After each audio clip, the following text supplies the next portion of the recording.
మాజీ మంత్రి మల్లారెడ్డికి కోపం వచ్చింది. ప్రధానమంత్రిని కలిసినంత మాత్రాన పార్టీ మారినట్టు కాదని ఆవేశంతో డైలాగ్ విసిరారు. ఆరోపణలకు సమాధానం చెప్పాల్సిన అవసరం లేదని అన్నారు. సికింద్రాబాద్లో జరిగిన ఓ ప్రైవేట్ కార్యక్రమానికి వచ్చిన మల్లారెడ్డి మీడియా అడిగిన ప్రశ్నలకు చిరాకుగా ఆన్సర్ ఇచ్చారు. సోషల్ మీడియాలో జరిగే ప్రచారాలకు తాను స్పందించాల్సిన అవసరం లేదంటూ ప్రోగ్రాం నుంచి వెళ్లిపోయారు.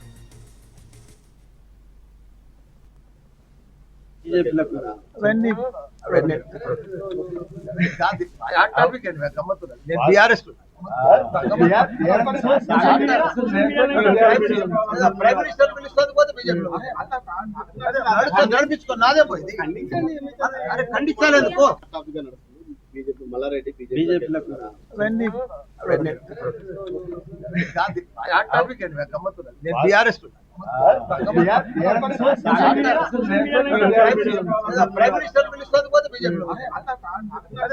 నడిపించుకో నాదే పోయింది ఖండించాలేందుకు మల్లారెడ్డి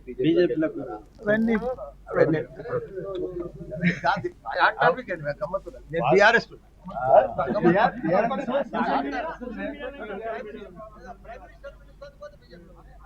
మాజీ మంత్రి మల్లారెడ్డికి కోపం వచ్చింది. ప్రధానమంత్రిని కలిసినంత మాత్రాన పార్టీ మారినట్టు కాదని ఆవేశంతో డైలాగ్ విసిరారు.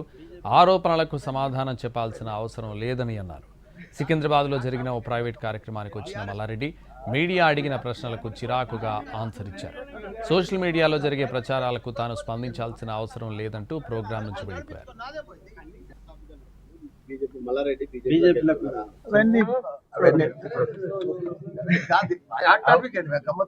బీఆర్ఎస్